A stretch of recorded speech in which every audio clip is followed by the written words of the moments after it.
Hello, so this will be the lesson for graphing a linear function using a slope and 1 point. So the graph of a linear function using a slope and a point, find the point by assigning any value of x and calculating the corresponding y value, the coordinates of the point, and then determine. So ang gagawin lang natin dito, we will give the values of x to get the 1 point na hinahanap natin. Then after that, uh, ikukunin natin yung slope, which is the values ng m natin in the given function na meron tayo, no?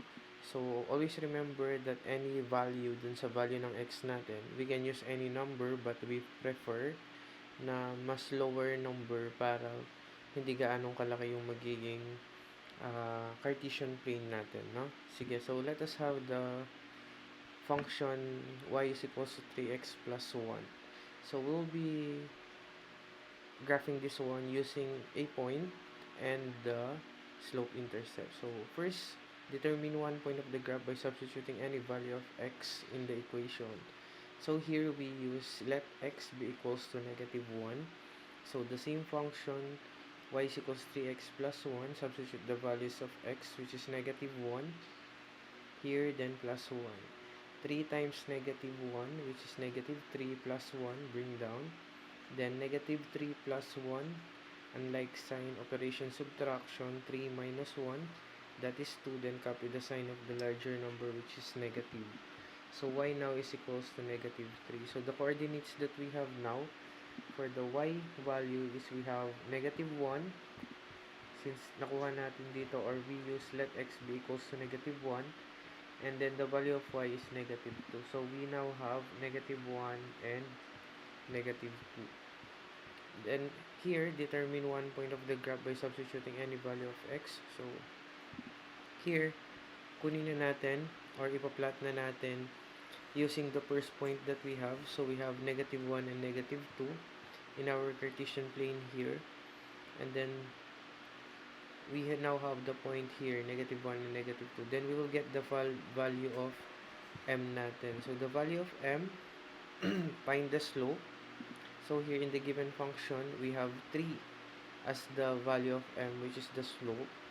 Then it is 3 over 1. So ang gagawin natin, we will move from this point, -1, -2, we will move 3 points. We have 1, we have 2, and then 3. Then after that, yung run natin, which is 1. So any number has a denominator of 1, kaya meron tayong 1 here. And we now have the coordinate 0, 1. Then here we will just connect the points, and then now we will have the graph of y is equals to 3x plus 1 using 1 point, which we have given as the value of x is -1, and then we have -2, then we have the slope 3 over 1. So we have rise, since positive siya, we will move 3 times pataas and then 1 to the right. So example number 2 here. So, meron tayo here, yung slope natin is in fraction form. So, we have -3, 4, x minus 2. So, here, kuha muna tayo ng values ng x or 1 point. Magbigay muna tayo. Here, ginamit natin is x is equals to 0. Always remember, any number, you can substitute it as long as small number siya para hindi kayo mahirapan or hindi ganun kalaki yung Cartesian plane natin. So, we now have y is equals to 3/4 x minus 2.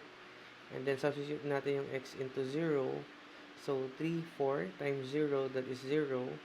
Then, minus 2. 0 minus 2 is we have y is equals to -2. So, the coordinates that we have 0 and -2 for the first point. Then, here, ang gagawin natin, i-plot na natin yung 0, -2. Which is here. Then after that, kunin natin yung slope, which is -3 over 4. So ang gagawin natin from this point, 0, -2, magmo-move tayo 3 times pababa. Okay? So we have 1, 2, 3, 4. 3 times lang pala. So 1, 2, 3, and then 4 times papunta sa kanan. 1, 2, 3, and 4. So this will be the second point that we have. We have positive 4, negative 5. Then after that, just connect the lines. We now have the graph of y is equals to 3 over 4x minus 2 using 1 point and then our slope here, no? Sige. So, we have here an example of representing linear relationship found in a real-life situation. We now have here the graph shows how much is the part-timer's fees every hour. So, question number 1, how much does a part-timer charge for each hour? So, as you can see here in our graph here, dito sa ilalim will be the time, and then here will be the hourly payment ng part-time job natin. So, here, as you can see, every 1 hour, it will have 200 pesos, and then 2 hours, we have 400. So, meron tayong linear progression dito na 200 pesos each hour. So, sabi niya dito, how much does a part-timer charge for each hour? So, therefore, we can answer that it is 200 pesos per hour yung charge niya. Next question, what can you say about the graph of the part-timer stipend? So, as you can see here, it is slanted upward. So, from this point, pataas siya dun. So, that is the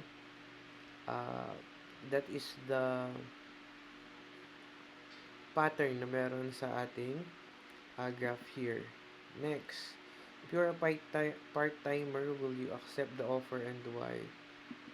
So, it's up to you, no? Yung magiging sagot nyo dito. And then here, express the problem in linear function. So, we can say that y, since y natin yung dependent variable, and then is equals to 200, which is hourly rate, na dadagdag is 200, then we have the values of x here. So, the x will be the independent variable, which we can always change the value of the time that we have. Then, if you are going to express this one into a linear function, we can say that y is equals to 200x, no? Here, next example natin. So, as you can see here, the courier charge. So, 2, 4, 6, 8, 10. So, this is the kilometers na binabiyahe niya. So, the graph shows the cost of charge delivery.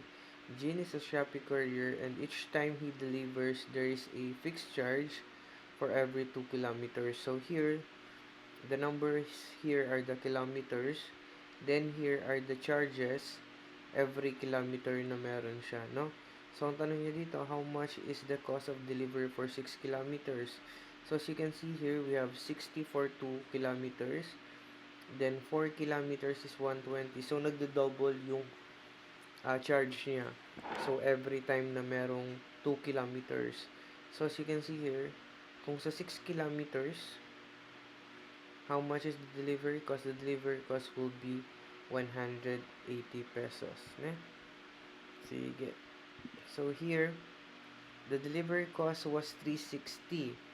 What was the delivery distance? So, as you can see here, every 2 kilometers is nagdadagdag siya ng 60. So, 2 kilometers, 60. Then, we have 4 kilometers, naging 120. 6 kilometers, naging 180. So, the pattern that we have here is nagdadagdag siya ng 60 kada 2 kilometers. So, kung ang delivery cost is 360, so we have here as 300 for 10 kilometers. So, magdadagdag tayo ng 2 kilometers, and then we will have again 60 pesos. So, that is 360, which was what our looking here. So, it will become 12 kilometers for our answer here. Question number 3 is a flat fee or fixed charge a fair way to structure a delivery cost?